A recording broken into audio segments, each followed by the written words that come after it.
mo ba napansin? Kailan lang mas nagiging irritable siya kapag masyado tayo nakadikit sa kanya? Kung ganon, kailangan natin siyang bantayan ng hindi niya nalalaman. Kailangan natin ng isang pwedeng hindi masyadong malapit at hindi rin masyadong malayo, na kayang bantayan ng paligid habang ginagawa niya pa rin ang papel niya sa pag-aani. Isang hindi masyadong kapansin-pansin ang itsura. At isang hindi madaling mawala ang konsentrasyon sa mga bagay na hindi importante. Mukhang wala na akong magagawa. Ako ang pinaka-nababagay sa trabahong yon. Process of elimination. Yun lang yun, wala na ibang paliwanag. May problema ba? Ang mga bakas ng aura ng mga kalaban natin tuluyan na itong nawala. Kahit nakakaunting palatandaan ng aura nila, wala na akong nararamdaman. Malamang gumagamit sila ng Zetsu para makapagtago sa mga taong nagmamarcha.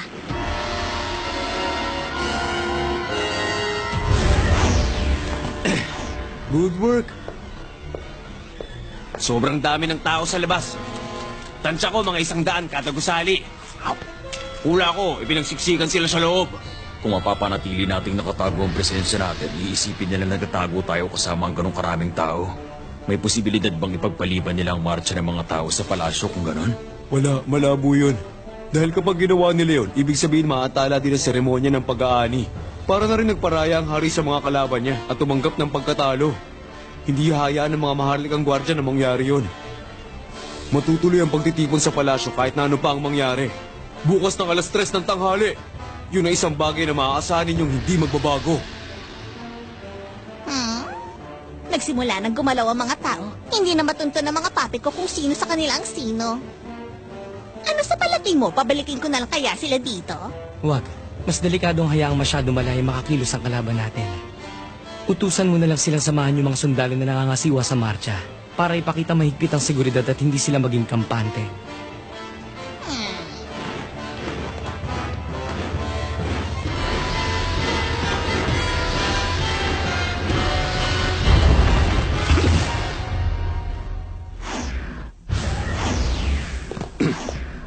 Musta?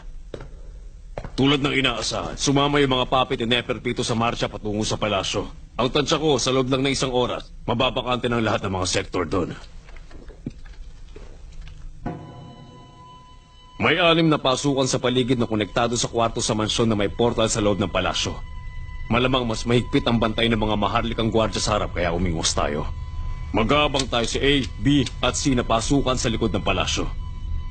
Sa oras na pumasok tayo sa kwarto sa mansion gamit yan, makakalabas tayo sa mga exit portal na nasa loob ng palasyo, tama? Bakit ha? Huwag mo sabihin natatakot ka. Tigilan mo nga ako. Gusto ko lang makasiguro kaya ako tinanong. Kapag naghintay tayo sa pasukan sa likod ng palasyo na masyadong matagal, delikado. Pero kapag pumasok naman tayo sa mansion na masyadong maaga, hindi tayo makakalabas hanggat hindi hating gabi. Hindi tayo makakatanggap ng impormasyon sa labas. Hindi natin malalaman kung anong nangyayari at wala tayong magagawa para remedyoan ang sitwasyon kung sakali.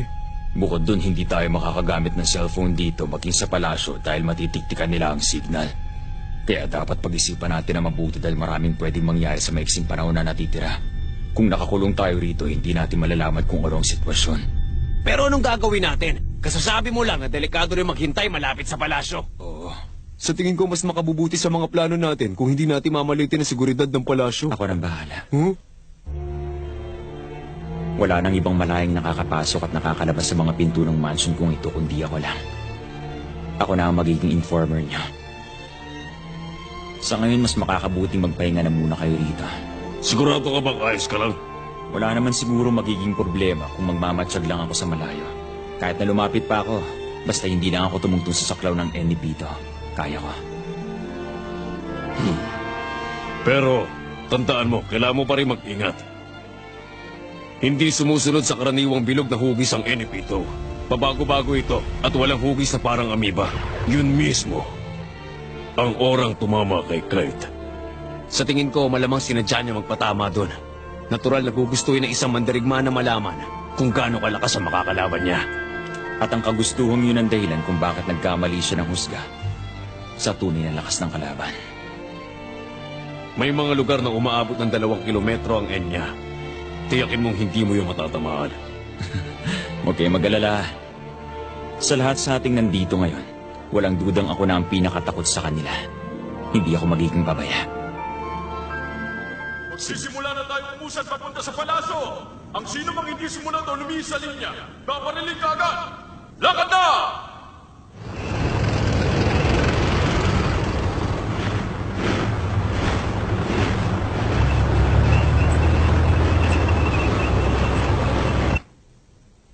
Pito, sabihin mo nga, alam mo pala na may umatake kay Komugi kanina, tama ba?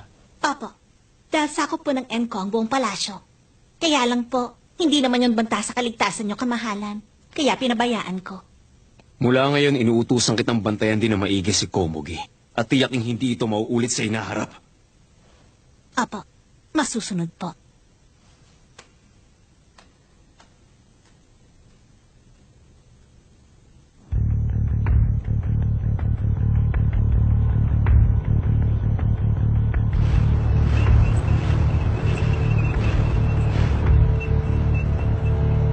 Libu-libong tao kada grupo ang marahan na nagmamarcha sa palasyo nang walang tanong-tanong. Para silang langgam, hindi mga lemming. Sa isang marcha ng kamatayan. Konti na lang at malapit na rin magtakip silim. Ito na siguro ang tamang oras para tawagin si Namorel.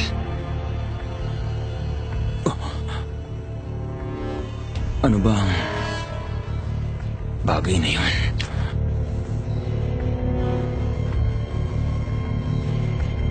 Mga kaliskis. At dinadala ng hangin ng mga kaliskis mula sa pakpak niya papunta sa mga tao. Ibig sabihin,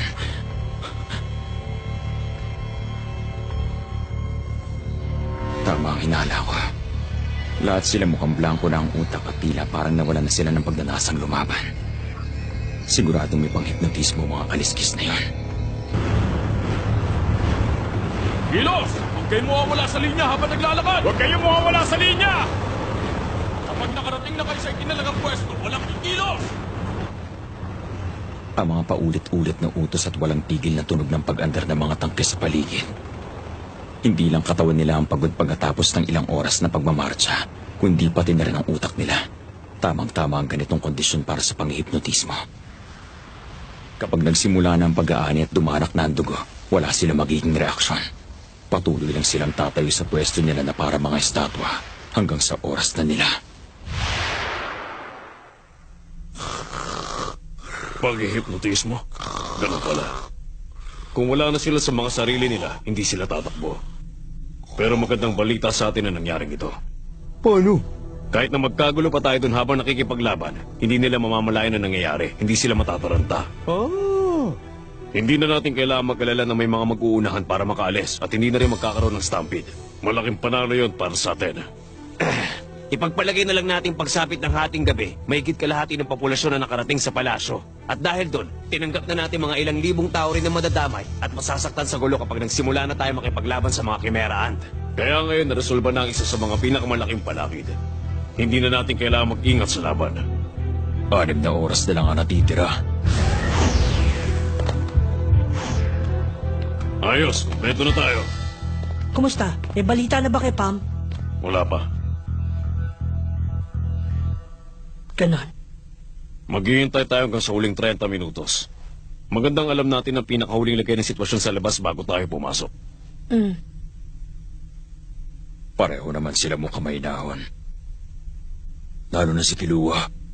Parang ibang-iba na siya sa nakalaban ko noon na puno ng pag-aalinlangan. Halos nag-uumapaw na ang kumpiyansa niya ngayon. Kaya lang, bakit ganun? Minsan pakiramdam ko para maglalaho na lang siya na parang wala na siya sa mundo. Hindi. Tama na, wala ka ng oras na mag-alala para sa iba. Ako na yata ang pinakamaligalig sa mga magaganap mamaya. Sarili ko ang dapat kong intindihin. Nakasalalay sa akin ang kapalaran ng sangkatauhan. Isang mabuting nilalang si Colt. Ganon din si Melioron at pati na si Icalgo. Mabubuti ang puso nila. Hindi na mahalaga kung ano ka pa, maging tao o langgam. Walang sino mang nilalang ang walang puso. Yun sana ang gusto kong paniwalaan. Kung maaari sana pati yung hari. Kaya lang, kung hindi ako lalaban gamit ang kamao ko, hindi namin sila mapipigilan. Pumatay o mamatay. Kahit konti na lang. Tulad ng ipinangako ko, ibabalik kita sa dati. Tatalunin kong gumawa ng sayo. Mukhang handang-handa na siya. Susuporta lang ako kung kailangan. Akong bahalang makasiguro na walang makikialam sa laban niyo. Masusubukan ko na ang bago kong Kanmuro technique. Ang bigat ng pakiramdam ng katawan ko. Ano pa nga bang maaasahan kung ilang araw nang walang tulog? Siguro kung 100 ang pinakamaganda kong kondisyon, nasa 40 lang ako ngayon. Hindi, baka nga 35 lang. Pero wala nang saysay na problemahin ko pa yun. Ngayong labas na si Love, ako na lang ang natitira. Mas gusto ko sanang lumaban gamit ang buong lakas ko. Pero dahil alam ko nang hindi na posible yun, mahigipang tanggapin ko na lang to. Basta kailangan ko mailayo ang target sa hari. Yun lang ang dapat kong pagbuhusan ng lakas ko. Pasensya na, Morel. Mga kasama. Kahit anong pilit ko, hindi ko talaga kayang gawin. I-check ko lang ang sitwasyon sa labas.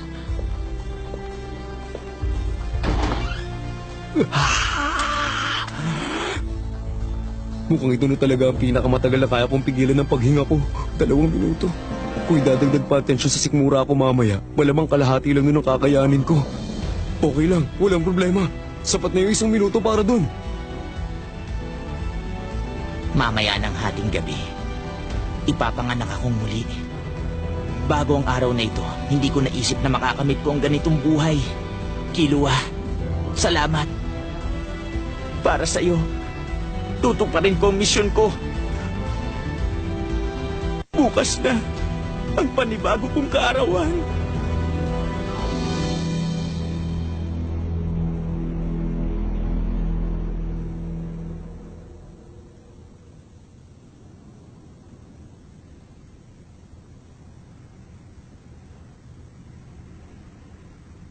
Ako, ang hari. Pero, ano ba talaga ako? Bakit ba ako ipinanganak sa mundong ito?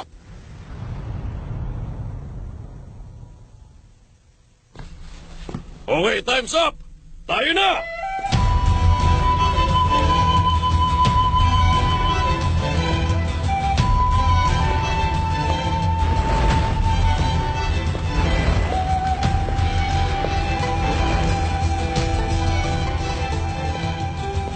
Bam!